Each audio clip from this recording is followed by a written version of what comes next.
Again, good evening, everyone, and welcome to Veterans Memorial Stadium for the second annual North Quincy Salute to Service. We welcome all branches of the military here tonight, distinguished guests, all those who served, and we memorialize all those who have perished. I ask that you please rise and welcome our first guest speaker, Principal Dan Gilbert of North Quincy High School. Good evening. Fitting place for a fitting night, Veterans Memorial Stadium. Second annual salute to service. And tonight is much more about, much more than a football game. It's about our community and specifically about those who have served, some of whom have perished, and those who are continuing to serve. If you've not been to North Quincy High School, there is an atrium of honor where we have all of the names of those from the North Quincy High School community that have died in service. And every day we remind our students about the freedoms that they have as a result of the service of those that have committed themselves to our country by serving through the military. Thank you. Tonight will be a great evening because of those that have given us the right and the opportunity to play football, which in the grand scheme of things, don't tell our players, is not as big as what you do every day for your community. And so those that are here, thank you. Remember, when you walk away from this stadium, there's a reason that you have the rights you have. And I implore you to thank those that have given the ultimate sacrifice so that you can have those freedoms. Thank you. My honor to welcome Christine Puccini, Director of Veteran Services Affairs for the City of Quincy. Excuse me. Hi, good evening, everyone, and thank you all for being here, and thank you, North Quincy, for doing this. It means so much to me as a veteran, and I'm sure the veterans in the crowd appreciate it. But when you leave here tonight, please remember, freedom is not free. And you'll please remember that when you see the names of our service members on the jerseys of our North Quincy football team players. Thank you, God bless, and may I introduce to you Mayor Koch. Thank you, Christine. Mr. Gilbert, Rich Ragusa, thank you for your work on putting together tonight. Mr. Gilbert mentioned the Atrium of Honor. And he's correct. There's names from every war and conflict of the men that did not come home. Additionally, there's some 5 names up on the wall. I want to mention each of them. Charlie Sweeney was the guy that dropped the bomb in Japan. He was actually on both flights. He wrote a book later in life because people tried to change their interpretation of history. He was a North Quincy High grad, a brave pilot, and an awesome veteran representing Quincy. We had Everett Pope, a United States Marine who received the Medal of Honor for his incredible gallantry and bravery on I believe it was Okinawa. William Caddy, Montclair kid, went to Montclair School. He was in a trench, a grenade came in, and he jumped on the grenade to save his comrades. He received posthumously the Medal of Honor. Alan Bredno, POW, Vietnam, 7.5 years in prison. His dad was a local physician. He wanted to be an astronaut. From North, he went on to MIT, near the top of his class. They said, "You're going to fly some missions." He made it home, but we didn't have the programs for these men at the time. Took his own life within a few months. And the other one is Dick Stratton. 93 years old, just turned 93 last week, living in Florida. Also a pilot, shot down, and spent 6.5 years in Vietnam. Came home and continued to serve. These are just a few of the examples of the men and women who have served from this great and historic city over the decades. So it's only right and proper tonight we remember their dedication. Each of them had a story. Each of them played in these fields. Unfortunately, they couldn't live out that story. But there's a quote at North by General Patton that says, "It's foolish and wrong to mourn the death of these men, but we should celebrate and thank God that such men lived." So thank you to our veterans. To our veterans in your stands, could you please stand, wave. Let's hear it for our veterans. Thank you so much for your service.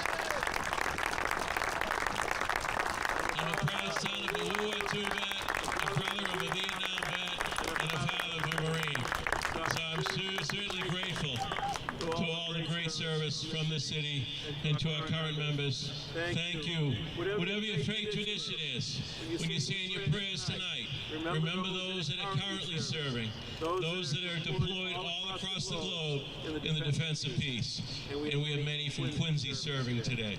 God bless. Have a great night.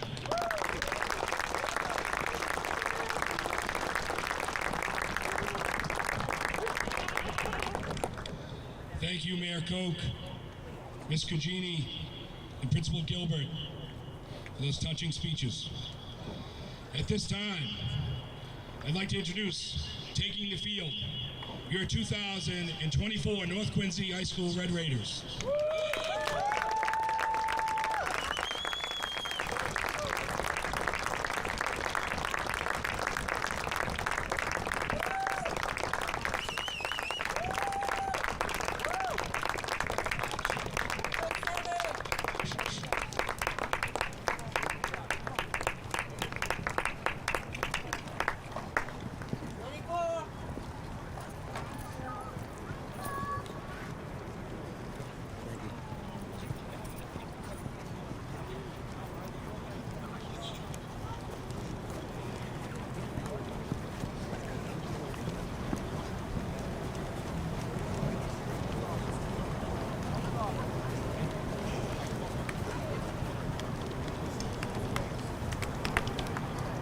At this time, we will recognize all the names that don these special edition military jerseys.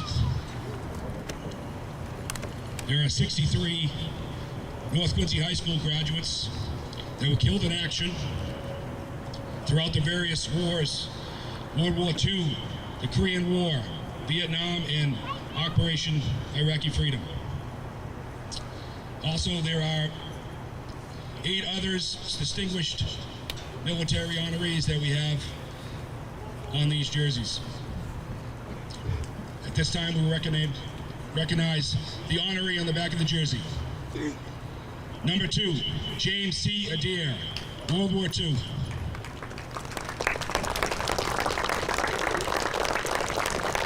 Number 3, Earl T. Brown Jr., World War II.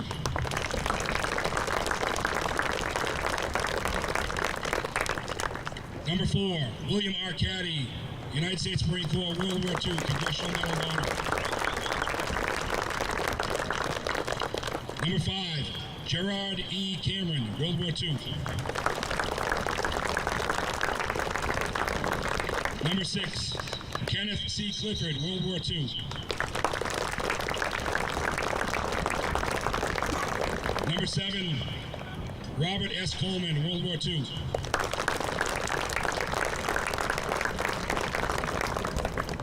Number 8, Dennis C. Thompson, Air Force.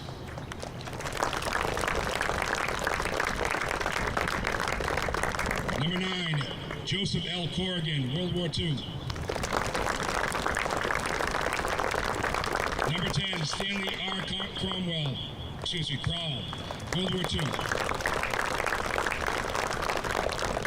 Number 11, John E. Desmond, World War II. Number 12, Charles T. Caldwell, Iraq. Number 13, John A. Dennison, World War II. Number 14, DeForest L. Ela, World War II. Number 15, Noyes D. Farmer, World War II. Number 16, Everett Parker Pope, United States Marine Corps, World War II. Congressional Medal of Honor winner. Number 17, George E. Follett, World War II. Number 18, Charles Sweeney, Air Force, World War II. Number 19, John R. Fry, World War II. Number 21, Thomas B. Green, World War II. Number 22, William R. Hampton, World War II. Number 23, Floyd B. Henry, World War II. Number 24, John L. Kerrigan, World War II. Number 25, Walter P. Ledbetter, World War II. Number 26, Robert W. Morton, World War II. Number 27, Francis A. Mullen, World War II. Number 28, Walter R. Murphy, World War II. Number 29, Ralph J. Willard Jr., Vietnam. Number 30, George M. Nielsen, World War II. Number 31, Warren J. Nicholson, World War II. Number 32, Charles Kavanaugh, U.S. Army, World War II. Number 33, Edward R. Norton, World War II.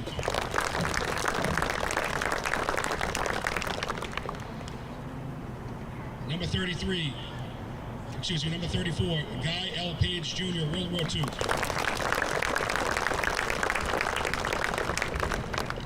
Number 36, Richard A. Stratton, United States Navy, Vietnam. Number 39, Harry T. Page, World War II. Number 41, Caleb M. Palmer, World War II. Number 42, Richard M. Parley, World War II. Number 44, George K. Patton, World War II. Number 45, Irwin R. Patton, World War II. Number 47, Edwin M. Prada, World War II. Number 49, Charles P. Reeks, World War II. Number 50, Sidney B. Richardson, World War II.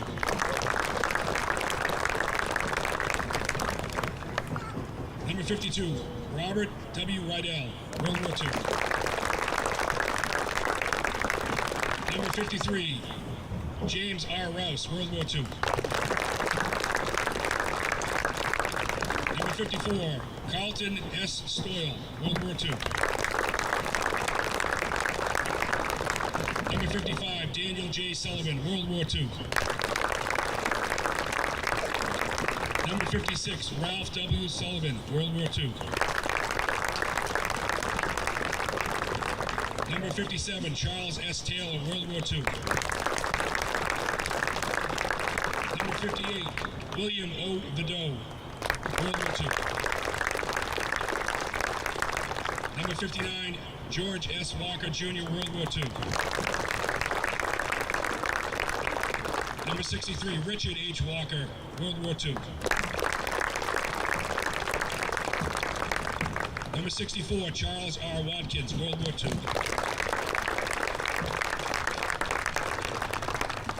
Number 66, Robert A. Whedon, World War II. Number 67, Norman White, World War II.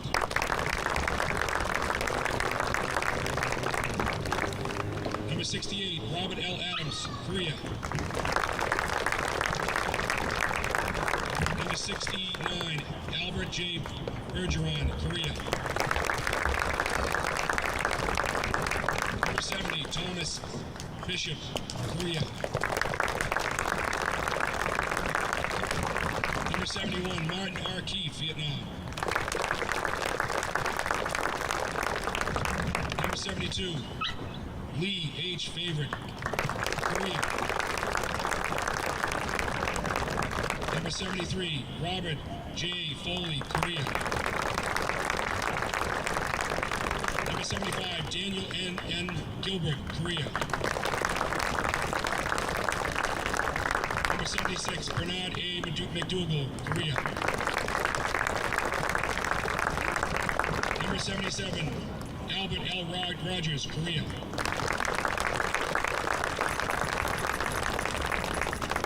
Number 79, E. Allen Brudno, Air Force, Vietnam, VOW. Number 80, George F. Feld Jr., Vietnam.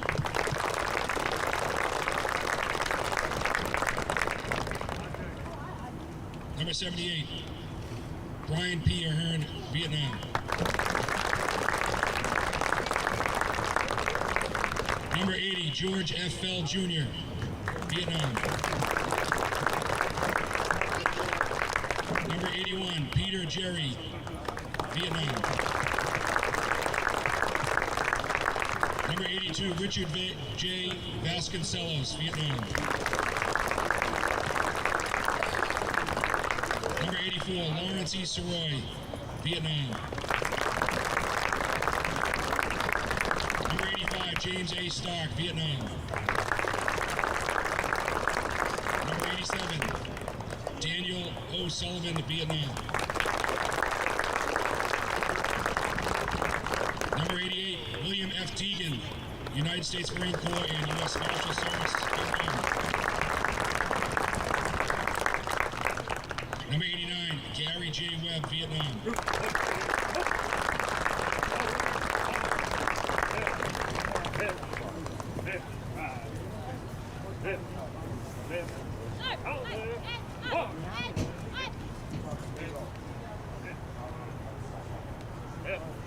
Mark time, march!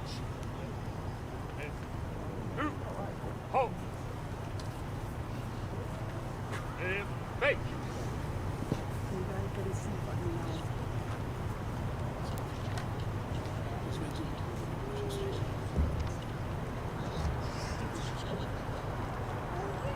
Now, face!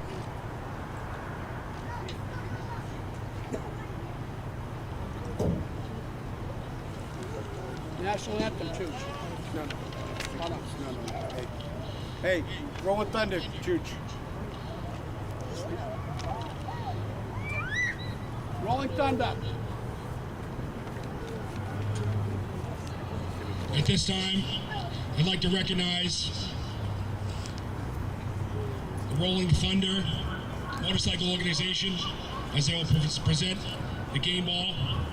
The Rolling Thunder is a corporation and a chapter of Rolling Thunder. The Massachusetts chapter is here to publicize the POW-MIA issue to educate the public that many American prisoners of war were left behind after all previous wars, and to help protect and correct the past and protect the future of veterans being left behind should they become prisoners of war or missing in action. They are also committed to helping American veterans from all wars. Chooch.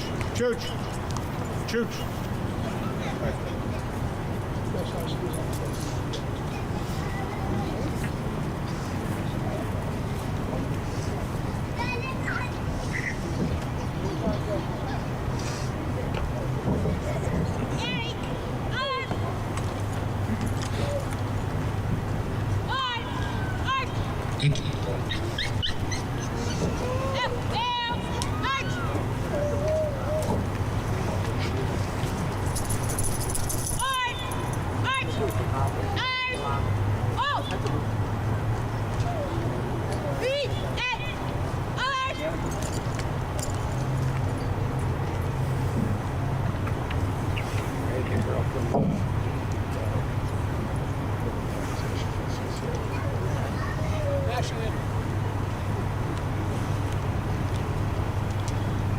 Oh, say, can you see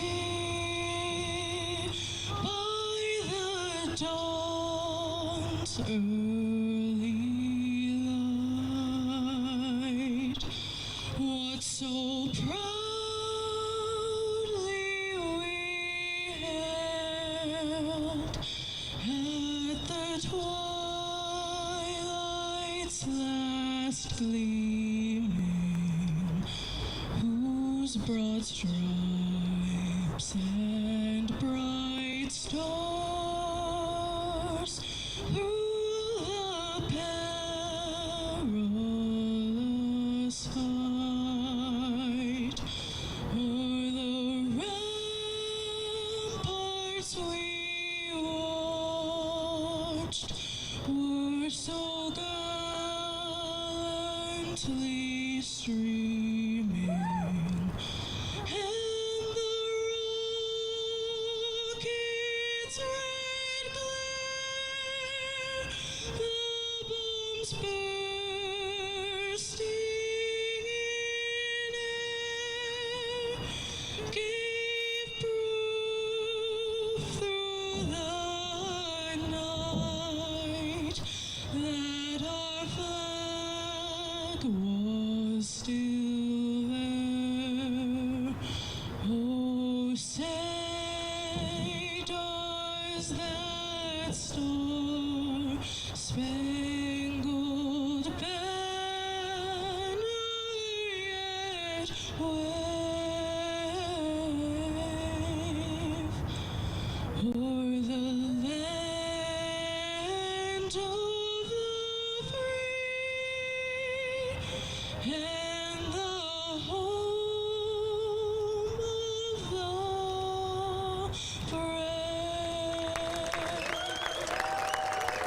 Let's hear it for North Quincy High student Kayla Jones singing a great rendition of the national anthem.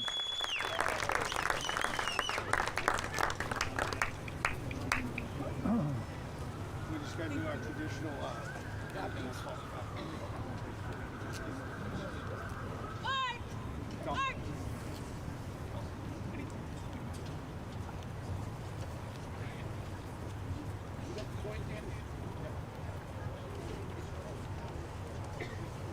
Okay, so now we're going to go.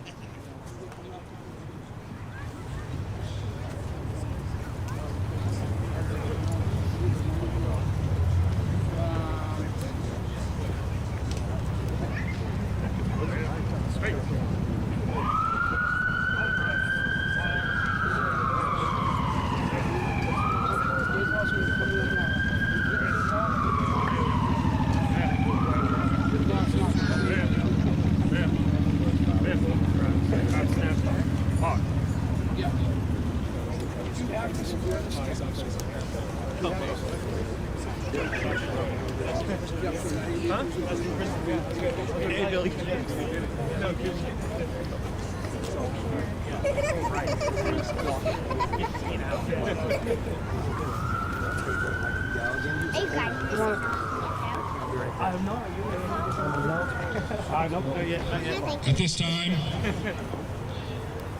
I'd like to welcome this year's honorary veteran, Special Captain Bill Myers.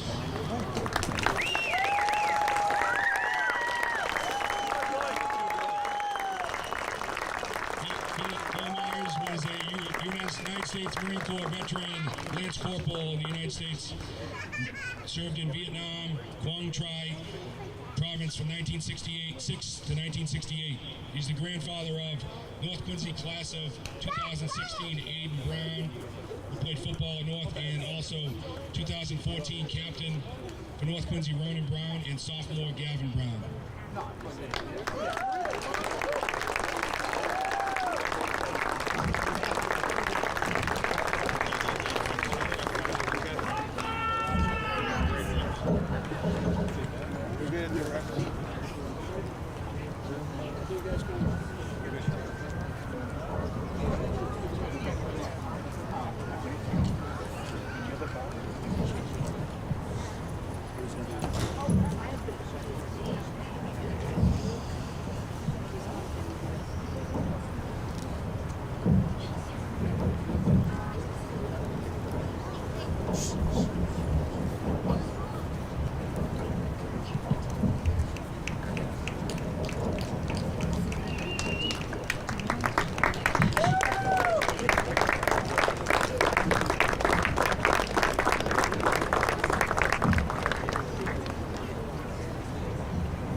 Billy Myers' grandchildren, number 7, Gavin Brown, and number 24, Ronan Brown.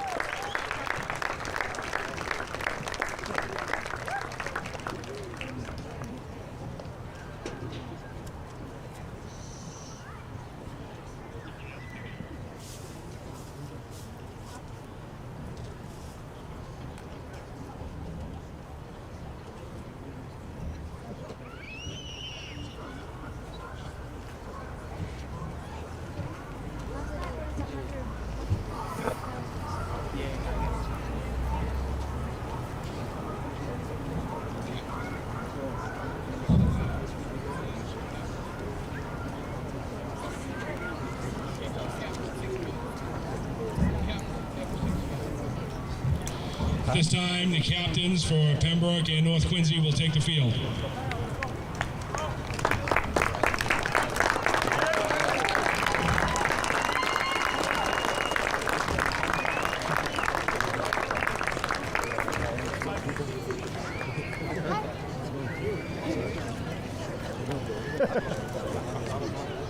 Staying all night. Approaching midfield are the captains of the respective squads. For the Titans, number 30, Reese Dunton. Number 55, William Harvey. All right, first off, introduce yourselves, guys.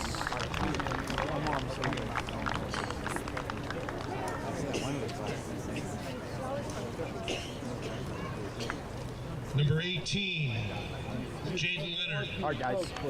And number Before we, 21, have the coin toss, Maxwell Farrow.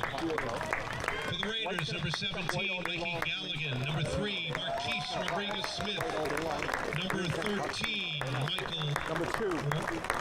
Cam Sampson. Number 54, Hussein Al-Zubaidi.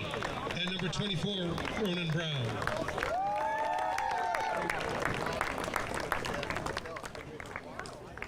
We don't need your help officiating.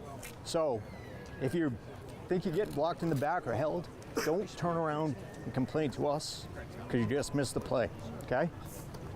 That's the most important one. Where is the, You got the coin? I have the coin. Okay. So, I thought there was a Marine Corps guy coming out. No, it's right here. Oh, you're gonna do it? Yeah. Okay, you're gonna flip it. So, that's heads, and that's tails. What do you want? Tails. Tails. There you go. Simplify. Oh, that was a good one. Flag.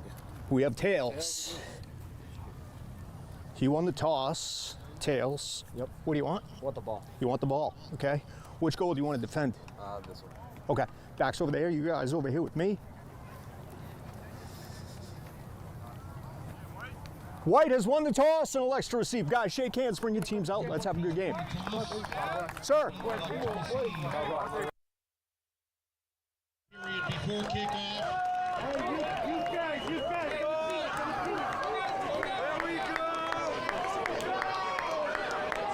Before we begin, we have a special message from the MIAA.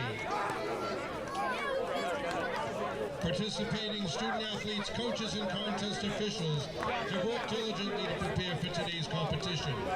Please show your appreciation by demonstrating good sportsmanship and respect for all in attendance. Ensure that your behaviors reflect the values that should be identified with these student-athletes. Assume responsibility for your behavior and the behavior of those around you. If you require assistance, please call upon an MIAA school or security official. Thank you. We would ask the spectators on the fence, on the home side, please remove yourself and get into the stands so that everybody can enjoy the game.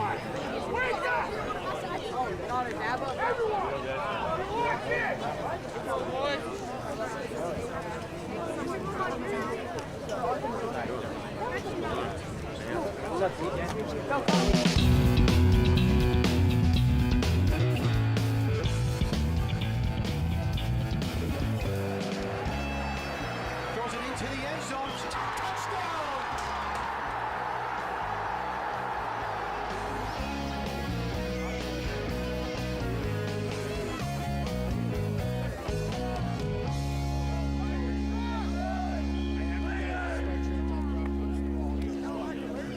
Hello, everyone, and welcome to Veterans Memorial Stadium for a Salute to Service football game hosted by the North Quincy Raiders and the host, playing host to the Pembroke Titans. My name is Jonathan Clary, and thanks for tuning into this edition of QA TV Sports. Hopefully, you were joining us for the whole pregame ceremony. Again, it was a Salute to Service night here at Veterans Memorial Stadium, and it was a great honor and privilege to see all that. And they introduced alumni from North Quincy High School who served in the military and passed away in the line of service. All the names were introduced, and those names are on the backs of the jerseys being worn by the North Quincy players. As you can see, they're warming up right now, getting ready for the game with kickoff in just a couple of minutes. I'm being joined by Jim Timmons up here in the booth with me. And Jim, this has become a little bit of a tradition for North Quincy High School to do the Salute to Service, one way for the football program to honor those who have served our country. Yeah, it's a tremendous program here that they're having tonight. And a couple of things are true, that back during the Vietnam War era, there were a lot of Quincy young men who were either enlisted or drafted into service in the country, went overseas. And since that era, there have been other periods of wartime where it's been through enlistment that folks from Quincy have gone into the armed services. Over the past decade and a half or so, really since the attack on our nation in 2001, there's been a number of high school graduates from the city of Quincy enlisting in military service. And this is a continuation of the recognition of the importance of that type of service, the fact that it's really an integral part of the high school programs at both schools. And this is a terrific program by the North Quincy High Red Raiders, the school of football staff and the kids on the field, to recognize their predecessors who went off to war and to recognize the importance of service to the country. So really wonderful pregame ceremony. As you said, there are names on the backs of the uniforms here of folks who had served, and I think that there's both those who gave their life in service and then those who have served there, and it's just a terrific tribute. Yeah, John, maybe you can talk briefly while we have the camera on at the Hunter's Moon tonight. So yeah, you can see the full moon that's out here tonight. Great shot there by, I believe that's Ryan McWade on camera getting that shot from up in the booth. Actually, no, that's down on the field, actually. So that's Brian Cox down on the field getting that shot. So I want to thank them for doing that. One of the things I just really want to mention real quick was Principal Daniel Gilbert spoke earlier in the ceremony and mentioned the Atrium of Honor at North Quincy High School that honors all those who serve, but specifically I believe it's 7 or 8 alumni of North Quincy High School who gave their lives. And if you're able to get down there and see that Atrium of Honor, it's quite impressive with the names and pictures and a little description of how they served and gave their lives. So, like I said, a long tradition here in the city of Quincy and at North Quincy High School and Quincy High School as well. It's a nice way to start this game with the honoring of all those individuals that were named. All right, so to the football as we're getting ready to go here. North Quincy High School comes into this game with a record of 3-2. They had a tough loss last week here at home against Plymouth South. They lost that game 32-28. Came right down towards the end of the game, and North unfortunately just couldn't hold on. And that was the first game in the Patriot League here tonight against the Pembroke Titans for game number 2. Pembroke, they had a victory at home last week. They beat the Quincy Presidents 15-14. They scored a touchdown with no time left and went for the 2-point conversion for the win, got the 2-point conversion and the victory. So they're hoping to see if they can replicate another victory against the another City of Quincy team here. And again, North trying to see if they can turn things around. Again, they had some opportunities last week, Jim, but just fell out on the short end of the stick. Yeah, both programs suffered last-minute losses. North did a great job of controlling the first half last week, had a little bit of an up and down second half, and then the final play of the game was really just a terrific touchdown pass to the corner of the end zone. So we're underway here with a returnable kickoff, John.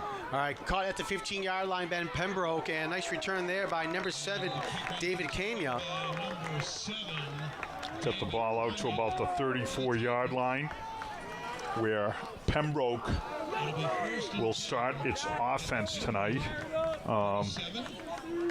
You see the Browns number, oh no, I'm sorry, that's Marquise Rodriguez-Smith, number 3. He's right in the middle of the action there. Had a terrific game last week on both sides of the ball, John. All right, Anthony Pinto, number 12, is the quarterback for the Pembroke Titans here tonight. Going to start things off in the shotgun, 3 receivers to his left. Hands it off over to the right side. That's Reese Dunton on the run. Nice tackle by Hussein Al-Zubaydi. The linebackers were right up anticipating the run on that first play, and did a nice job. Al-Zubaydi stuffing a hole, making a solo tackle there at about the 39. It's going to bring up a 2nd and 5 for Pembroke. The ball against at the 39-yard line. Pinto rolling out, and he's just going to throw it away. Nice pressure there by North Quincy. Coming up there was Gavin Brown, number 7, to make sure Pinto had to throw it away. So I'll bring up a 3rd down now for the Titans. As you'll see here in the replay, the effort there given by Brown. You know, I think he may have been over the line of scrimmage when he threw that pass. You see a line judge down there too. Would have happened right in front of him, so I imagine I'm wrong. It's 3rd down and 5 here. Pinto in the shotgun. Again, he's rolling out. Pressure given by North Quincy. He crosses the 40-yard line, sticks his hand out, and we'll see if he gets. No, they're going to say he stepped out of bounds at the 42, so he'll be shy of the 1st down. This could be 4-down territory, John, meaning they could go for it on 4th down. It's 4th and short. Not sure what Pembroke's thinking. Their quarterback's still out on the field.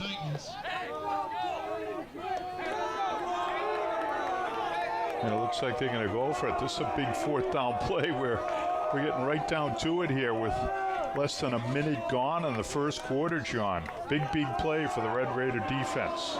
So Pembroke on their own 42-yard line, 4th and 2.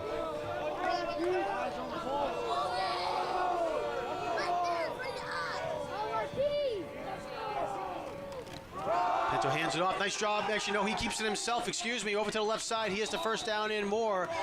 With that great fake there, Pinto was able to bring in the defense, and he went to the left and crossed to 45, brought down to 46 to move the chains.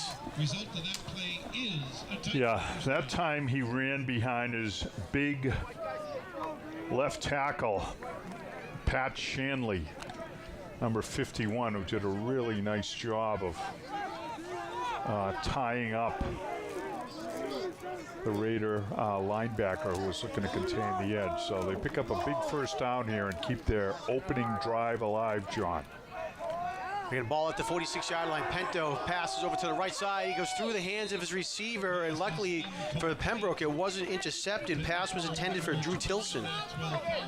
Yeah, over there on the coverage were Ryan Wirtz and then Cam Sampson. So they were right there, John. You're going to watch on the replay. The ball's going to, as you said, go right through the hands there. But there was good coverage on the play. It was just like a little 4-yard out and turn out there. It's tough to pick up the ball at night. There's an adjustment for receivers because the ball at night kind of explodes the last yard or two into your hands. So night light makes it different. Send the man in motion. It's Jaden Leonard. He gets the handoff over to the right side. He explodes up for a huge gain here, going down the right sideline, and he's going to go all the way for the touchdown. Jaden Leonard went down the far sideline and was able to go all the way for the 6 points. I'll tell you what, last week the Red Raiders did an excellent job containing the edge, and if you watch here, what happens is they run 2 receivers on little slant routes, and you see number 2 for the Raiders, Ryan Wirtz. He gets caught inside. Sideline was opened up beautifully on that play by the double receiver set on the right. They ran little short slant routes, so they got moving right to left quickly. That brought the defenders over on that side of the field with them, and Pembroke did a nice job of sealing off the outside there for a big touchdown run. All right, Pembroke will line up to go for the 2-point conversion. And on the option, ball comes loose, and the point will be no good. There's a little confusion here between quarterback Anthony Pinto and the running back Reese Dunton on that quarterback option. Yeah, and you saw right in the middle of the action there, 44, Brady Craig, and also Hussein Al-Zubaydi again in on the action. So nice job by the Red Raiders of blowing up this 2-point conversion. There you see what you said. Actually, that was a... Let's see, I missed some credit there. I think it was number 50 for the Red Raiders. Yeah, it was. Got his hand in there, Mike Nista. So a nice job by the senior defensive tackle to kind of break up that play. Yeah, Pinto was holding on to that ball as long as he could for the RPO, and then as he went to try to pass it or run, again, you mentioned Nista was able to get his hand in there and forced a fumble. So nonetheless, 10-14 left to go here in the first, and Pembroke takes a 6-0 lead on the 54-yard touchdown run by Jaden Leonard. Marquise Rodriguez-Smith. Our back deep for North Quincy is Marquise Rodriguez-Smith. Can you take a picture of the moon and send it to me? Oh my God, bro! It's because kid, Benjamin Volkel will kick it away for the Titans. Nice high kick. Rodriguez-Smith takes it at his own 11-yard line. He fumbled the ball, but was able to pick it back up. And he does a nice job there to get some positive yardage after he fumbled the catch, excuse me. And they're going to say he's marked out of bounds at about the 17-yard line.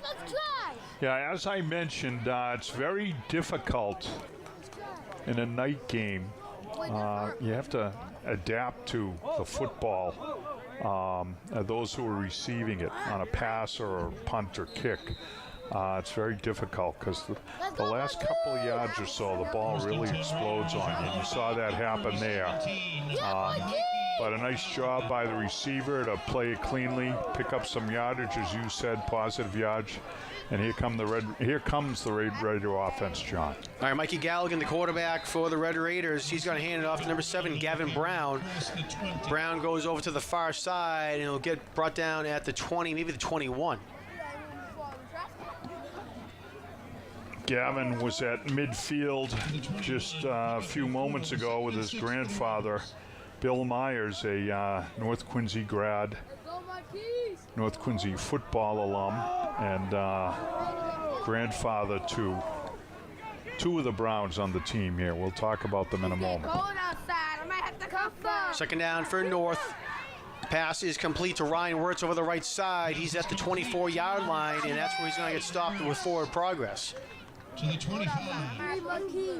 They were trying a quick little slant, hoping that some of the action was going to get linebacker movement away from Wirtz, but Pembroke did a nice job of defending it. It's a pickup of about 3 on the play, and that's going to bring up a 3rd and 3 here, John. Last week we saw some tremendous athleticism by Mike Galligan at the quarterback position. Took him a little while to heat up, but once he did a spectacular job. So he's got 5 wideouts here. Let's see what he does. Galligan in the shotgun, instead alone in the backfield. Looks over and fires, and it is incomplete. And North Quincy is looking for a flag on that play, and they do not get it. Pass was intended for number 12, Joe Knox. Oh, she's number 13, Cam Sampson. Yeah, and if you watch Sampson reach up, he really got walloped there. But he hopped right up.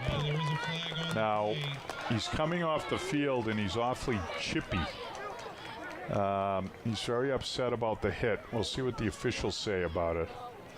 One of his teammates came over to check if he was okay, and he knocked him into the sideline. So we'll take that as a yes, I'm fine. Yeah, the North Quincy sideline was looking for a shot to the head. Foul. All right, looks like they are going to get the personal foul there. The official didn't exactly share a lot of information on that, but it's just a personal foul. As John said, it was due to the blow to the head. I mean, that was a really tough hit. And that's one of those issues. You have Cam Sampson fully extending himself trying to get at the ball. And he's going to remember that hit next opportunity he has going over the middle. So let's see how he reacts. 1st and 10 Raiders. This time they come out with a 4-receiver set, John. There's help in the backfield for Galligan. Galligan looking to pass, goes way downfield, and it is intercepted by Pembroke at about the 25-yard line. It was picked off there, trying to get the number 22, Benjamin Vocal. Yeah, the safety read this beautifully. You can see he's playing the ball the whole way. Galligan threw the ball early and didn't really, at the point in time when he released the ball, for whatever reason, you didn't see the safety as a factor. But the safety did a terrific job of getting over, closing on the ball, and reading it. He played the ball the whole way, and so an early turnover, which in some respects was the equivalent of a punt here. Pembroke's back just inside its own 20, 1st and 10, John. 8:29 to go here in the first. As you said, Pembroke will take over on their own 20-yard line. Handoff goes up the middle, and nice tackle there by North Quincy. Looked like it was number 5, Tim Tolan, coming up to make the tackle. Stanton, no gain. Correction. Gain of 1. 2nd and 9. Yeah, I was trying to confirm that number, but that was just a terrific come in, plug the hole, hit the running back, and he took him down alone. A terrific tackle. Just a great play. They gave him a long one, so it's going to be 2nd and 8.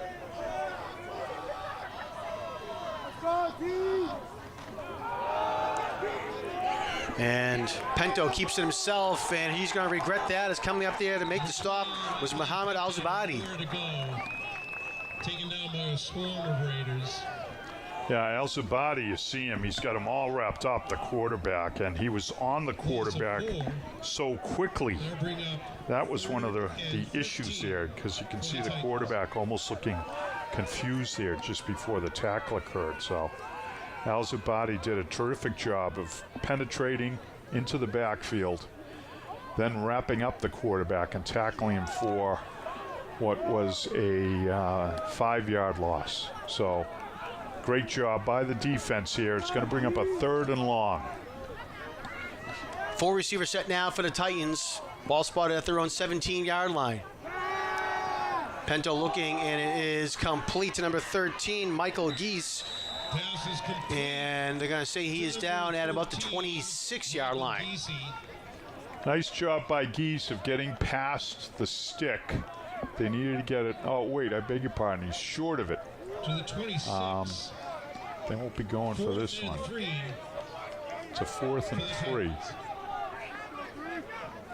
Do I see a punter out there? Yeah. Yeah, they are going to bring out the kick team. Number 13, Michael Geese set to play. So nice job by the Red Raider defense of responding here on Pembroke's second possession. They stopped them deep in their own end zone, end of the field, and let's see what happens here on.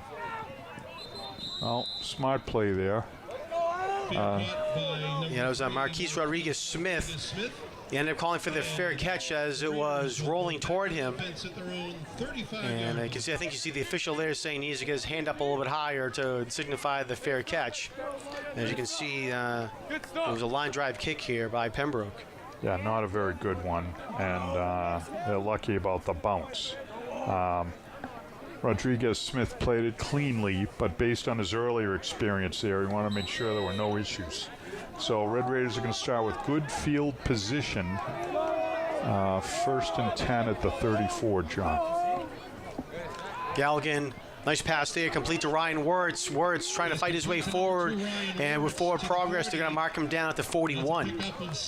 Now this is interesting. The Red Raiders have a really solid running game, and you can tell that their thought is that that's what Pembroke is going to be defending against. The linebackers have been up, and Wirtz, for the second time, went out and found a spot behind the linebacker. This time they connected, and nice gain.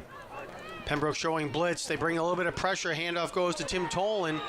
And Tolan ran into where the pressure was coming from, and if he's lucky, he'll get back to the line of scrimmage. Actually, I say he might have got a gain of 1 on the play. We'll see where they spot the ball. And they're going to give him maybe a half yard on the run. Yeah, Tolan did a very good job of maintaining possession. He got hit right as he received the handoff, and did a good job of picking up a yard and making something where there was nothing. So 3rd and 3. Galligan again looking to pass, and there's nothing there. He's going to try to run. He gets hit, bounces off the tackle, fighting his way for the first down, and he's going to be about a yard shy of the first down, I believe. We'll see where they spot him. His initial forward progress might have been at the 44 for the first down, and I believe they're going to say he's a yard shy. Well, it was a very gutsy effort, and you know, you don't want to see anyone get injured, but one of the Pembroke boys who was right at the point of contact got walloped by Galligan. He's a tough kid, and he's having trouble getting up. They're trying to get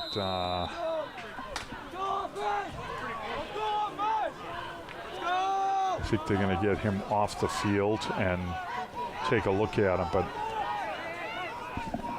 got the offense out there, John. Red Raiders are on 4th and short, going to go for it.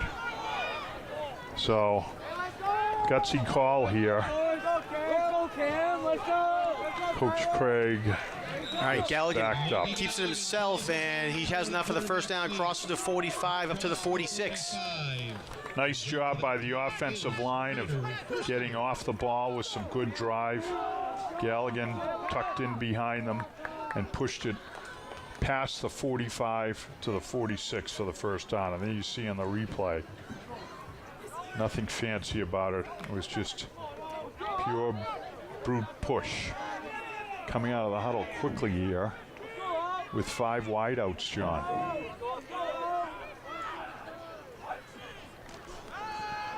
Galligan again looking. Plenty of time there for Galligan. Finally finds a man downfield, and he overthrew him. Was looking for Pat Connor. Complete. Intended for number 9, Pat Connor. Yeah, Connor was behind the defensive back, but had come to a stop. 2nd and 10. I think Mike Galligan thought he might keep moving downfield. So they missed that connection. It'll be 2nd and 10 from the 46. Red Raiders still have good field position. The running game has not been a factor yet for the Red Raiders, and they come out with an empty backfield again. So.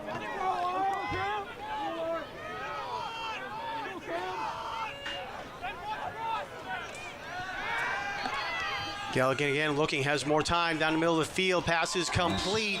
And a nice catch there by Ryan Wirtz. He knew he was going to get hit. Comes down with a catch, and they spot him down at the 43-yard line.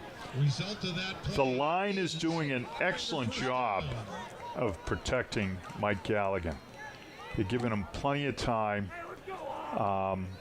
They're really wrapping up the defensive lineman for Pembroke. They're not getting their hands up in the air or anything. So it's just excellent blocking at the line by the Red Raiders. We'll go over the guys on the line in a moment.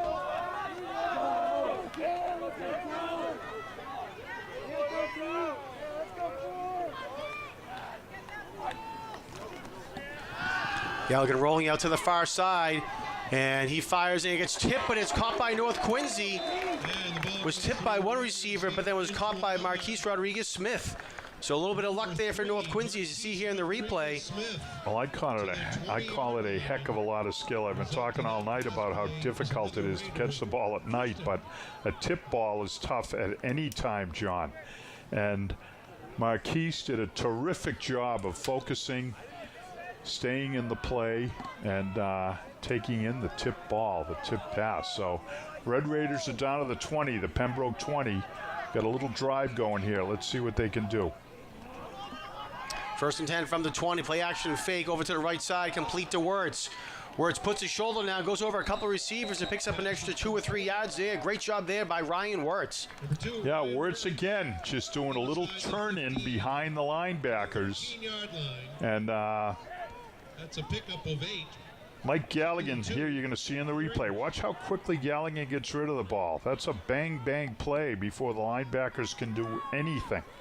So that's been very effective. You can tell that the Red Raiders staff saw this on film. Pembroke's approach to their linebackers on defense. They're right up behind the linemen within 3 or 4 yards. So Tim Tolan on the carry, goes over a defender in the backfield, and let's see if he gets back to the line of scrimmage. I believe he did, so it'll be no gain for North. I thought he'd get down to about the 11, but you're right. He's got him stopped there. And if you watch, this was a great call because Pembroke had, they were rushing. They were bringing outside pressure with the linebackers. I don't know that I'd call it a blitz, but they had linebackers releasing from the outside, trying to pressure Galligan. So it was a nice call, the draw, but Red Raiders not able to pick up what they needed, and it's going to be a 3rd and 2 here from just outside the 10 at the 12. Galligan, a little barking there, and caused Pembroke to, I believe, jump off sides. Offsides against the Titans, that's a 5-yard penalty. All right, so it is offsides against Pembroke, and that'll be a 5-yard penalty and a first down. Results in a first down. Placing the ball at the 7-yard line. So nice job there by Galligan with the hard count. Gets Pembroke to jump. So bring up a 1st and goal from the 7. Yeah, we first saw Galligan his sophomore year, and you just see a confident, aggressive, mature senior quarterback out there making things happen. That was a great hard count at a great point in time. He's got the sergeant stripes going there.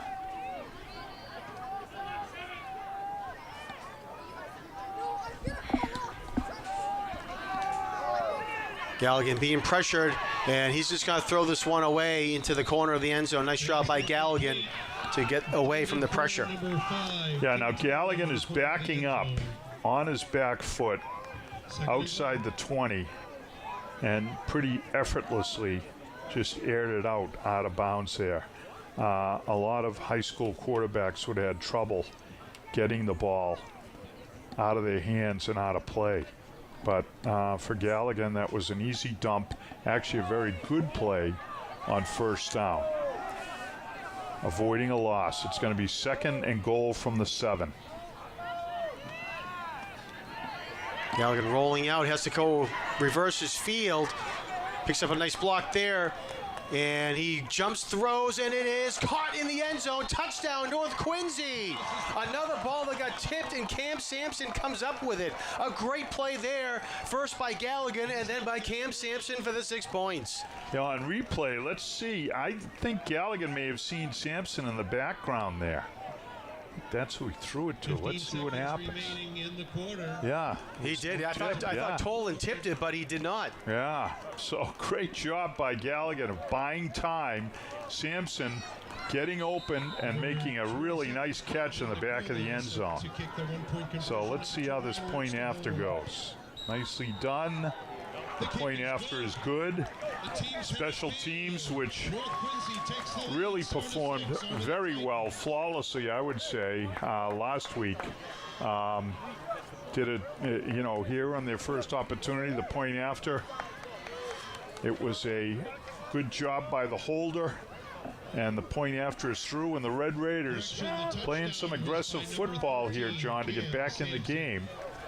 Take a 7-6 lead as the first quarter is ticking down to an end. On that play, Sampson, as you can see, he was rolling out, and just before he gets to the end, to the sideline, he jumped and threw the ball, and then Sampson in the back of the end zone only needed to get 1 foot in bounds, but had both feet in bounds, tiptoe there on the sideline. Again, just an outstanding play by both Mikey Galligan and then Cam Sampson for the touchdown. So North Quincy takes a 7-6 lead with 15 seconds to go. Here in the quarter, Alvin Nicola with the extra point attempt made it 7-6. The ball is fielded at the 23-yard line by Pembroke. Maxwell Farrow on the return, and they're going to spot him down at about the 34-yard line. Good coverage by the Red Raiders, a reasonably high kick. It's fielded by an up back, but the Red Raiders are down there. You saw Wirtz doing a nice job of shedding a block, but number 7, Gavin Brown, was the guy who got in there and made the tackle. So good job by special teams. And Pembroke now with, they probably have time for one play here as the first quarter is coming to a close. You see the quarterback, Anthony Pinto, on your screen. Pinto hands it off, runner goes up the middle, and a big run here for Pembroke as it's Reese Dunton still on his feet and goes deep into area. Ball comes loose, and looks like North Quincy recovered the ball. Still waiting to see.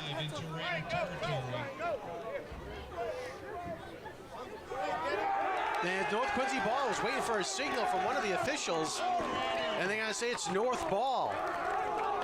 Yeah, now there's going to be a little discussion, but that was one of the, boy, is a Mack truck, huh? Had that license plate. And as he lashed out, you clearly see the ball come loose, and you clearly see coming out of the pile with the ball, Marquise Rodriguez-Smith.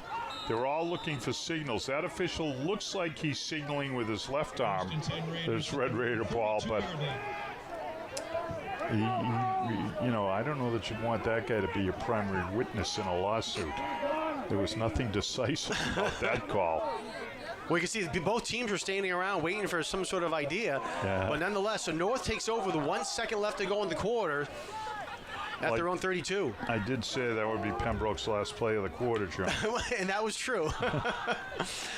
All right, Gavin Brown gets the ball here, and he takes a big hit there. Coming in was David Kenya to make the big hit.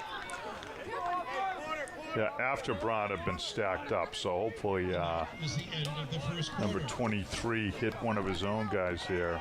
Connor Quinlan is another one who came in and whacked the pile. So the Red Raiders picked up a couple of yards on that play. It's going to be 2nd and 8 when they start the second quarter.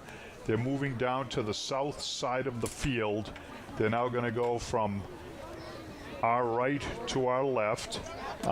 There's no wind factor whatsoever. When you get a shot at the flag, you're going to see a peaceful American flag sitting on the flagpole. And an interesting first quarter, John. It took a while to get things to the end, but I want to take a look at that. Can we get a camera shot of the scoreboard? They've got a shot right now of the coaches for North Quincy High, who are veterans, up on the camera. Tim Carter, Paul Brown, Jeff Powers, and who's the last one? Dan Sampson. Yep. Right? So that's nice. They have pictures of the 4 coaches who remain in the service of our country, and they're giving time to the North Quincy football program. Yeah, Tom Carter, member, veteran of the U.S. Army. Yeah. Dan Sampson from the Marine Corps. Paul Brown from the Marine Corps. And Jeff Powers from the Marine Corps. All right, ball spot at the 34-yard line for North Quincy as we begin the second quarter. Galligan was pressured from behind, and he throws the ball away. I apologize because I know better about Tom Carter.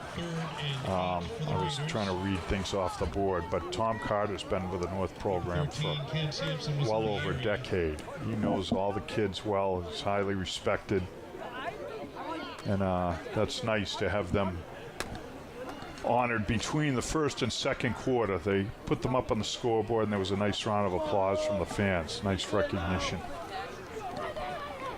So we're looking at a 3rd down already here on this possession, John. It's 3rd and 8 for the Red Raiders.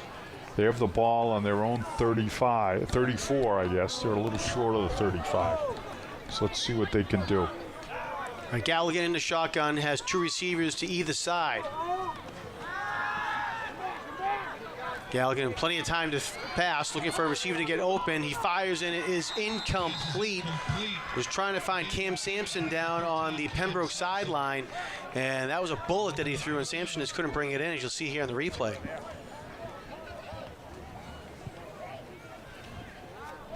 Yeah, they have 6 guys back in coverage, and then they have someone ghosting.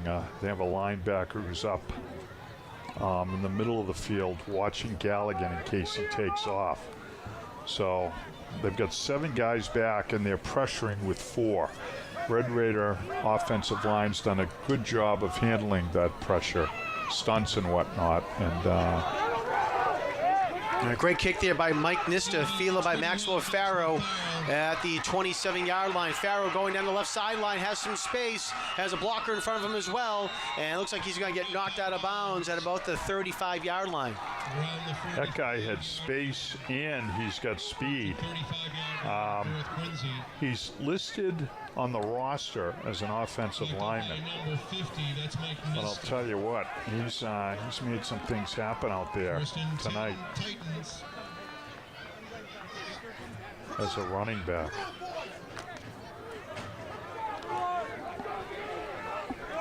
I think I say he stepped out of bounds at the 33-yard line.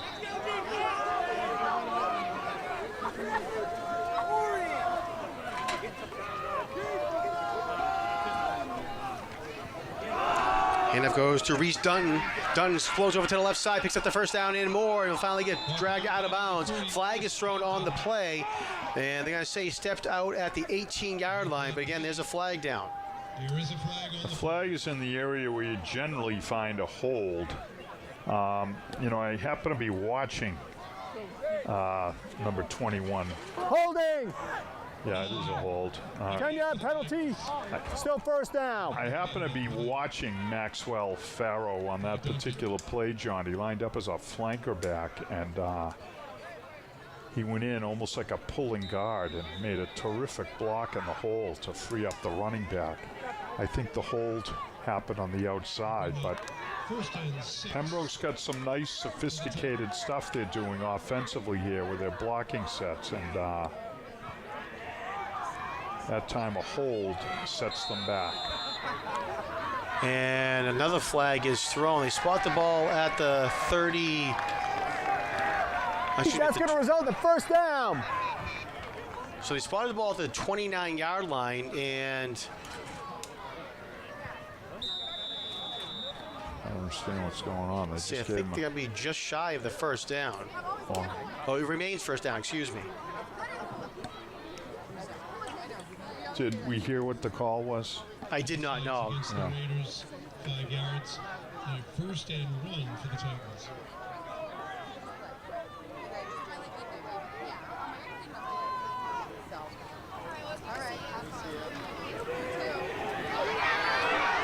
And going up the middle there for Pembroke is Anthony Pinto. that was Pinto, excuse me, the quarterback. Touchdown. Runs it right up the middle and goes in for the touchdown. Yeah, Pinto did a nice job there of just masking on that handoff, and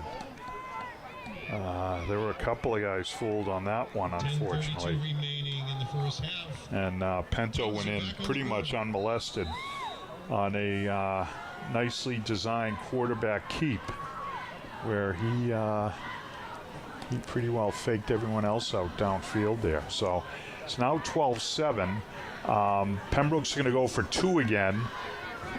You know, when you miss the first point after attempt, that pretty much forced your hand thereafter. So they're going for 2. Let's see what the Red Raiders can do.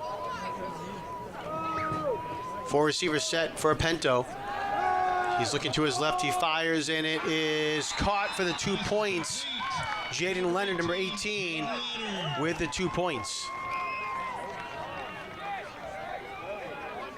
And the team's head upfield. The score is now Pembroke Titans 14, North Quincy. So with 10:32 left to go here in the second quarter, Pembroke takes a 14-7 lead over North Quincy. Well, reminder our viewers, you can log on to QATV's website at qatv.org for program schedules, membership information, video on demand, live streaming, and more. So again, log on at qatv.org.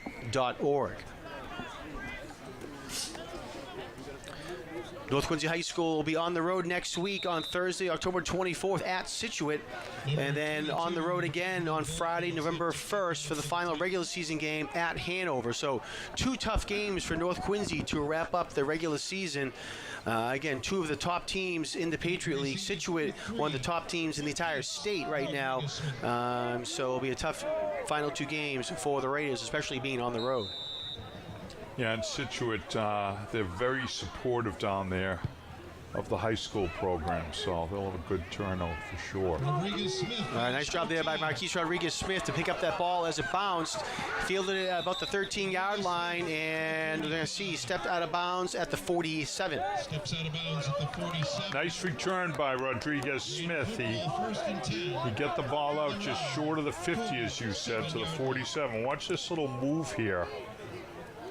As he gets outside, he gets by a whole group of Pembroke tacklers. Some nice blocking. You see number 24 there trailing along, Ronan Brown. Did a nice job of tying up a couple of guys along the sidelines. Now they're going to say Rodriguez Smith stepped out at the 45-yard line, so that's where North Quincy will take over first and 10.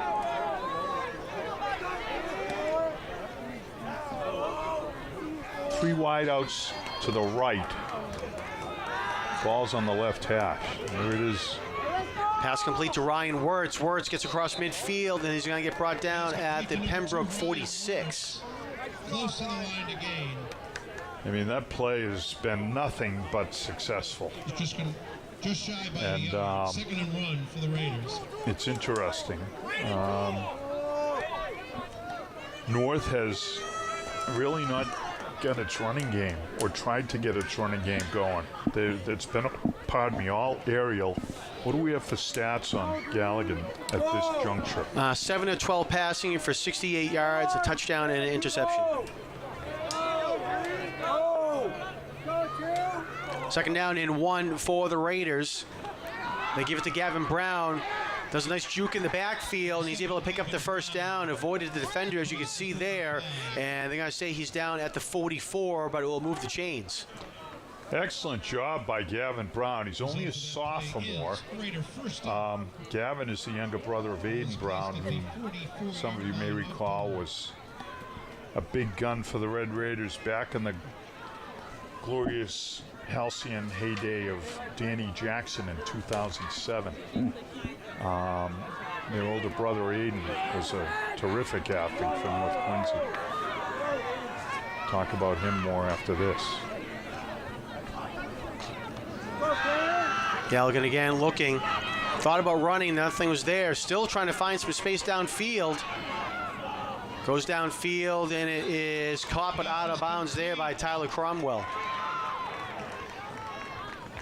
Well, he bought a lot of time. One of the things that I've been impressed by is while Galligan's been doing that, the linemen have done a good job of staying home, John.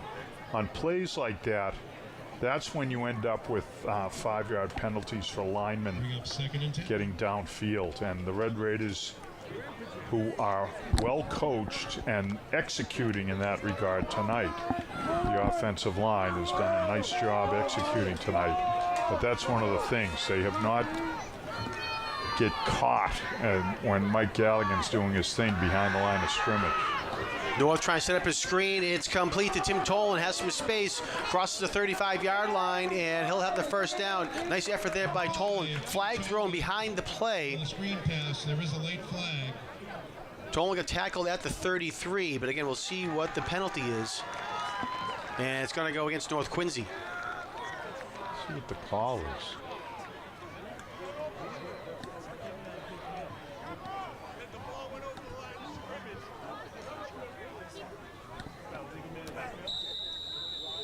They're not doing a very good job of communicating here. We have no idea what that call is. So it's going to negate the play, and it's going to bring the ball back to the 49-yard line. It was a 5-yard penalty against North. But in reality, due to the gain, much larger loss. Yeah. So second down, 15.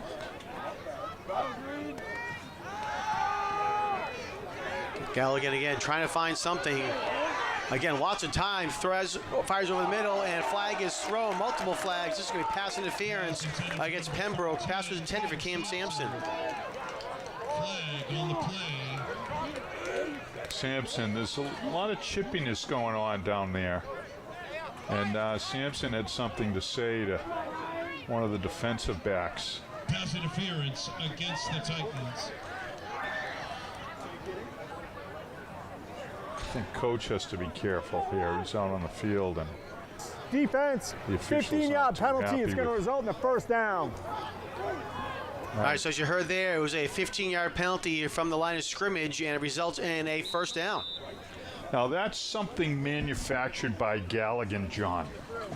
He took all that time, and then if you watch this, he just drills the ball between two Pembroke defenders. Like that's a pass that shouldn't have been made because you had a well-covered receiver, but he knew, it gave him an opportunity, and it did. They got the penalty flag. So nice job there by the senior captain, Mike Galligan, creating something from nothing.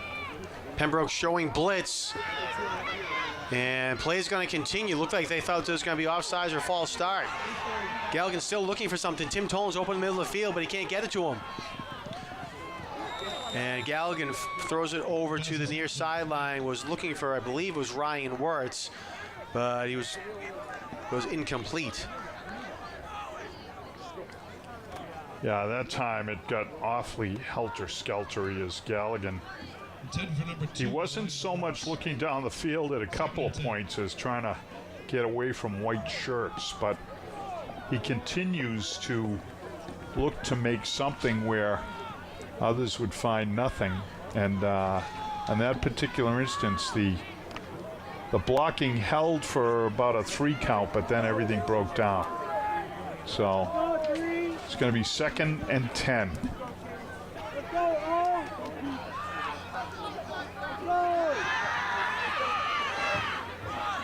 Gallagher's going to try to keep it himself. Pump fakes there, and maybe we'll get a yard on the play. We'll see where he steps out of bounds. And 3rd and 10. Yeah, Galligan recognized, and you'll see this, they only rushed 4 that time. But just as he took off, 2 of the linebackers released from downfield coverage and came up and forced him out of bounds. So Galligan thought he saw something, but it closed up pretty quickly. And the ball's over on the right hash mark, so that becomes the narrow side of the field. When you run to the right, you've got less room, and that's essentially what happened on that play. So now it's going to be a 3rd down and 9. yeah, it was about a half-yard gain on the last play they gave Galligan. Galligan again looking to pass, goes way across the other side of the field. Pass is complete to Ryan Wirtz, and he's going to get a big first down for North Quincy inside the 15 to the 13. Just terrific stuff. That was the quickest that we've seen Galligan release one in a long time. And it was because Wirtz did a great job of getting open. You see him really open there at about the 12-yard line. These Pembroke kids know how to hit John. There's been some hard tackles there, and Wirtz has taken, you know, he's been on the wrong end of a couple of them. That one was yet another. But he hops up and saw him smiling there as he looked back at the huddle. Give him a lot of credit for toughness. All right, so now Galligan's on the center with a running back as they're inside the 15. 1st and 10, they give it to Tim Tolan out of the backfield. And nice job there by Tolan, who was able to spin out of the tackle to get a couple of yards on the play. And actually going to say no. They're going to say he was down at the 13, so they're going to say no gain. Looked like he was able to spin out of it. Tackled by number 13. I think his hand went down there, or his elbow hit. I mean, the hand can go, the elbow. And he's coming off limping. 2nd and 9. He got held up right in the middle there, and it was whack-a-mole time there. So they're going to give him a gain of 1 on the play. Brings up 2nd down and 9 now for North. 6:20 left to go here in the 2nd quarter. It's a big possession for the Red Raiders. They've held the ball for a long time. I might ask you about that in a minute. And then it's been a slow crawl downfield. Now that they're in the red zone, got to do something with it. Galligan looking over to the right side. It's complete, going for the end zone, and touchdown, North Quincy. Gavin Brown was able to fight off the tackler and go in for the score. Just terrific here. You see Brown loop out into the flat, makes a nice catch, and holds on as he gets in the end zone, all fired up. As we said, his grandfather was the honorary captain. He's here tonight to see that. And just a great job by Gavin Brown. We didn't finish the Aiden Brown talk, but we'll get back to that. All right, so Alvin Nicola, will line up for the extra point for the Raiders. Good snap, good hold, kick is up, and it is good. It was a line drive kick, but nonetheless it counts. So 5:57 left to go here in the 2nd quarter, and North comes down the field and ties the game at 14. I got to tell you, John, Nicola's only a junior, and he's just been a crackerjack kicker for the place kicker, at least, for the Red Raiders that we've seen so far this season. So really nicely done there. And Red Raiders fight back to bring this back to a tie ball game. Well, they were leading before the 2-point conversion, right? So nicely done by the Red Raiders. Very happy for Gavin Brown putting a touchdown reception on the board for the Red Raiders in front of the family, particularly his grandfather. And his dad's a coach on the Red Raider football team. So that last drive for North Quincy, 8 plays, 55 yards, took 4 minutes and 28 seconds. You're talking about time of possession, Jim. So that one went for 4 minutes. Overall, North Quincy has held the ball for 12 minutes and 45 seconds, 5:18 for Pembroke. Nice kick there by North Quincy. Ball going to be returned across the 30-yard line, and they're going to spot him down at about the 33. Ball carried by number 13, Michael Giese. Titans will go on offense, 1st and 10 from their own 32-yard line. Well, all last week I kept talking about Red Raiders special teams doing a great job. There's been one pretty good kickoff return, but other than that, Red Raiders have been very, very effective out there on special teams. Nice job on this kickoff coverage. All right, Anthony Pinto will come out for the Titans, excuse me. He hands it up. Ball comes loose, and looks like North's recovered. Ball was carried by Reese Dunton, and North Quincy has recovered. Great job there by North, as we'll see here in the replay. Try to see who it was that came in, and looks like it was number 24 coming from behind, Ronan Brown. Got his hand in and knocked the ball away.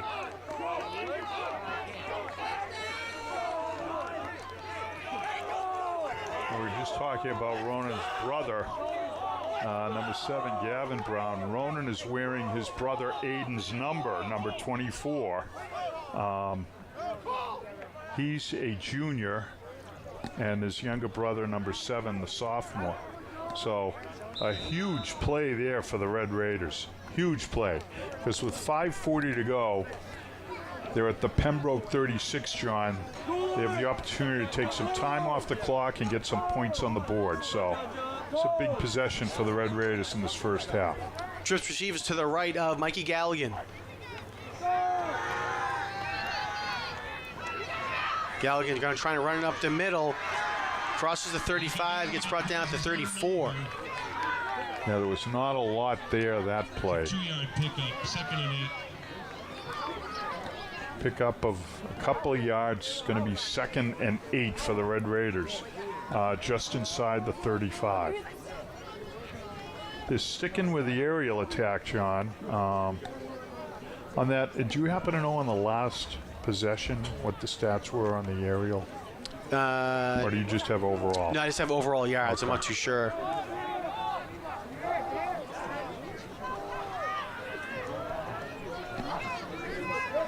Oh, nice job by Galligan again. A hard snap's going to get the offense 5 more yards. And we go from 2nd and long to 2nd and short.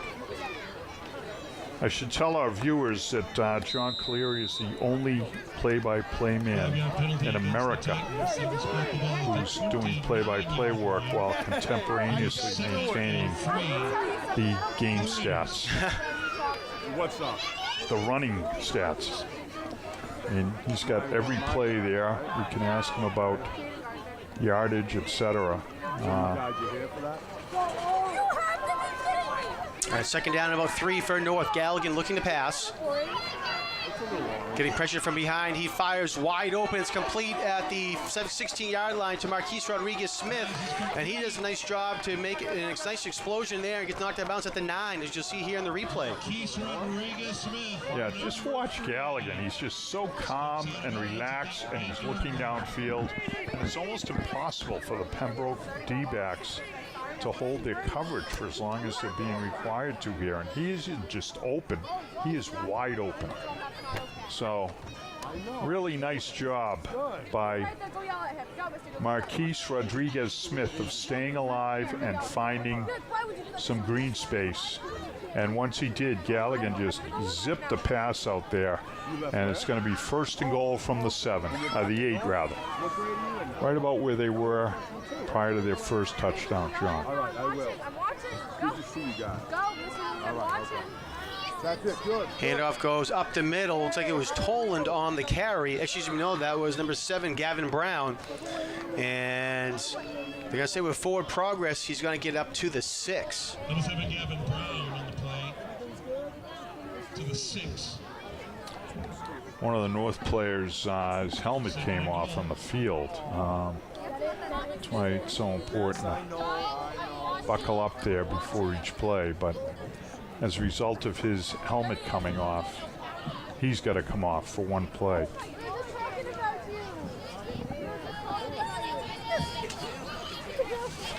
All right, 2nd down and goal again from the 6-yard line. 3 minutes and 38 seconds to go here in the half.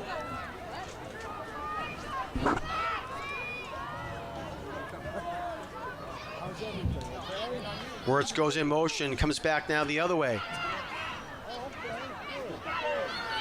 Galligan fires into the back of the end zone, caught, and did he stay in bounds? No, he could not stay in there. Marquise Rodriguez-Smith. I got to tell you, that is a big-time play by two guys, the quarterback and the receiver. Watch Galligan deliver this ball. From the 6. Beautiful pass. Rodriguez-Smith goes up and brings it down, but he could not get a foot in bounds. It was right along the back end line. And he was double teamed, by the way. So that was terrific stuff. I'd say that at the least, the Red Raiders are in field goal range, Sean. Unfortunately, because of the pass game approach, the clock is not moving. So Pembroke's still going to get the ball with some meaningful time if the Red Raiders score. And timeout is called by North Quincy.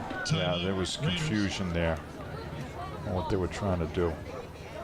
So they're going to regroup. Good timeout here with 3:15 to go. You see the fiery coach, Ryan Craig, telling the boys to calm down a little bit here. They're a little excited. We understand why. And that's the dynamic you have with this coach. He's like Coach O'Brien, who's now with BC, but has been with the Patriots, the Texans, a few other programs. He's a wild man. But as he's got older, he's calmed down a little bit. You still see that Irish temper. Coach Craig doing a nice job of telling the boys, let's chill out here. This is important, but let's relax and execute. Not get overly excited. There was a lot of fluttering around there. I don't know what the issue was with the running backs and flanker backs, but hopefully it's resolved, and Galligan's coming out with one man in the backfield, two flankers, two tight ends. A man in motion, pressure coming. Galligan's able to roll out of it. Has some space. He's going to try to run for the end zone, and he gets inside the 5 and knocked out of bounds at about the 3-yard line. Yeah, Ryan took Galligan took a whack there. He gets up limping a little. Nice run. That's right on his hip. So let's hope he's okay there. Those are the hits that he's going to be addressing when he's in his 50s. You know, that was just flush on his hip bone, and he's a little bit ginger, but you know, we've watched him. He's a tough kid. So. All right, so brings up a 4th and goal now for the Raiders. Ball at the 3-yard line. Yeah, they're looking to put points on the board or pin Pembroke back near their own end zone. Galligan looking to pass over to the left side, complete and touchdown. Tim Tolan. Actually, did he hold on to it? We're going to see. Officials are talking to see if he had possession of it going to the ground. Looks like. And incomplete. Have to see what the replay looks like. So tough break there as North Quincy looked like they might have had a touchdown.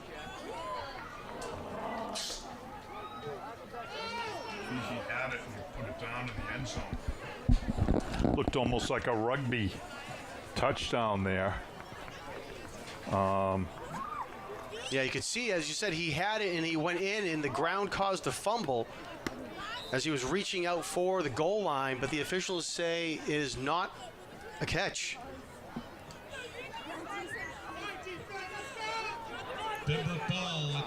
Well, the North offense did a nice job of moving the ball. There was a play there and they executed it. Tough break at the end. Let's see what the defense can do here. So Pembroke will take over on their own 3-yard line. They hand it off up the middle. That's Reese Dunton on the carry. Gets across the 13-yard line, maybe to the 14, and they're going to say no, he's down at the 13.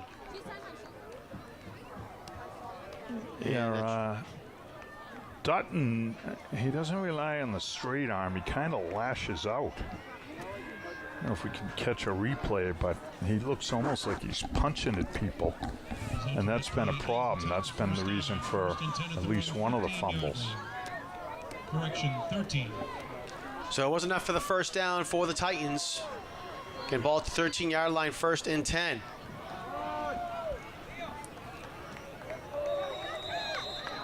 Handoff again, and North Quincy has the ball, but I believe they're going to say he was down. Again, that was Dunton on the run. And they're going to spot him down at the 15. Let's watch and see where the ball comes out. 2 yards on the carry, 2nd and 8. Couldn't tell there, but North Quincy definitely going for the ball as Dunton has 2 fumbles here tonight.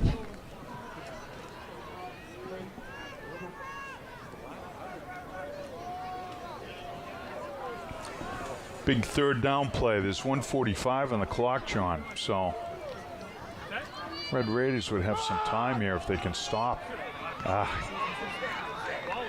Ball carrier's going to get up to the 25-yard line. That'll be enough for the first down. This one went to Michael Giese. Number 13, Giese to the 25. Result of that play is a Titan first down. And timeout called by the Titans with 1:22 left to go here in the quarter. Interesting call. I was not sure whether they were just going to try to run the clock out. We'll see what they say here. We got Marshfield guys here now. The defense for North has definitely settled down. They've done a nice job here. Have you got some Pembroke stats you can share with us, John? Yes. Reese Dunton has 7 carries for 69 yards. And as I mentioned, the 2 fumbles as well. Jaden Leonard has 1 carry for 54 yards. That was the touchdown, one of the touchdowns. And Pento, the quarterback, 3 carries for 31 yards and a touchdown as well. Okay. Well, they got to keep their eye on Dunton. He's got 2 fumbles, correct? Yes. Yeah, he's got a little Ramondre Stevenson in him. He's powerful and a talented running back, but the fumbles has definitely been an issue in the first half for him. Let's see what the Red Raider defense can do. It'd be terrific if, with 1:29 to go in the half, they could create another turnover. 1st and 10 for the Titans at their own 25-yard line.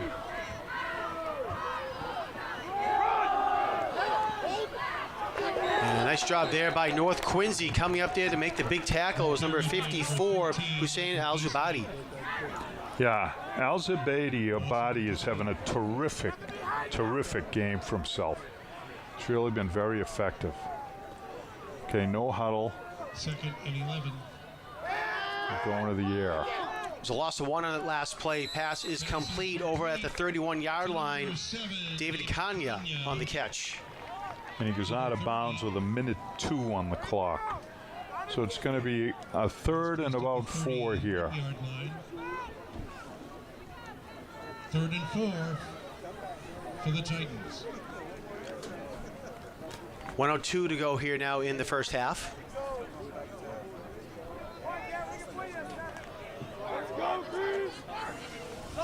Wake up!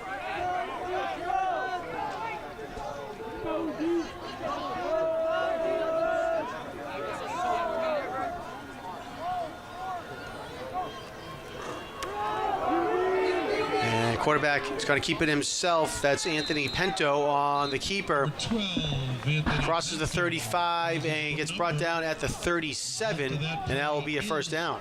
Yeah, if you watch the replay, we haven't seen this in a while, but he does a very nice job of tucking that ball. Pembroke stopping the clock again with 49 seconds to go. They're on their own side of the field, so at what point do we see an air attack here, John? We'll have to see. What are the passing stats for Pembroke, John? Please. Pento is 2 or 4 for passing, 16 yards. Well, that's relatively modest. Let's see what that speaks to, whether they're going to try to make something happen or not here. Downfield. And timeouts, what's Pembroke got left? Pembroke has 1 timeout remaining, North Quincy with 2. Okay.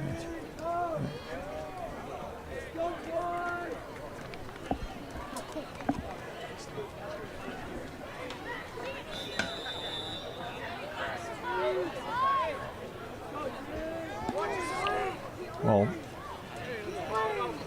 the North coach is taking their time getting off the field. They got some tired athletes out there. They're looking to give everyone an extra breath or two. So, fresh set of downs here. And First they go and to the 10 air. from the 37-yard line. Pass was complete over to the left side. Again, that was Michael Giese on the catch and run. They're stopping the clock to move the sticks. And we're going to watch the official here. There's 30. Check, they started the clock already. Pento again, this time goes over to the right side. Pass is complete to Jaden Leonard. Leonard going down the far side, the near sideline, and he's going to get pushed out of bounds to the North Quincy 35-yard line. Knocked out of bounds at the 35-yard line. Another Pembroke first down. 28 seconds left. Pembroke's moved the ball successfully on the last couple of plays, so let's see what happens.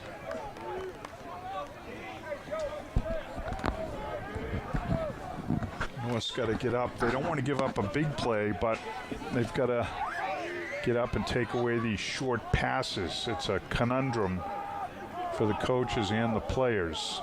So they don't want someone to get behind the green shirts here. Pass over to the left side, complete yet again to Michael Giese. Giese is trying to make some moves, and he'll get up to the 30-yard line. To the 30. Nice job tackling. They're putting the ball down quickly. Clock's running. 12.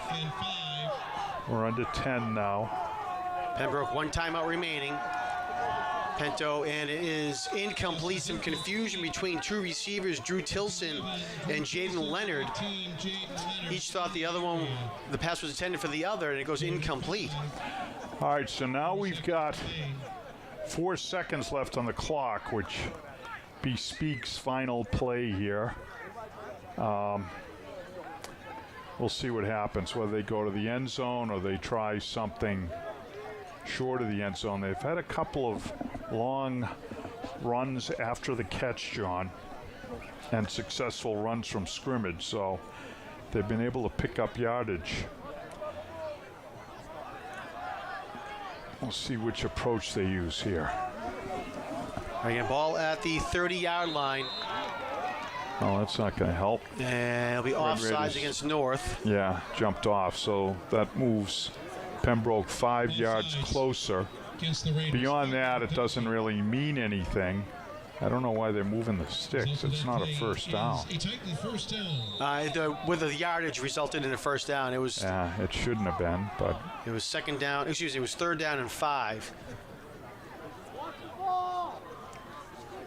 It's funny, the kid had the peg on the other side of the. All right, let's see. This is it from.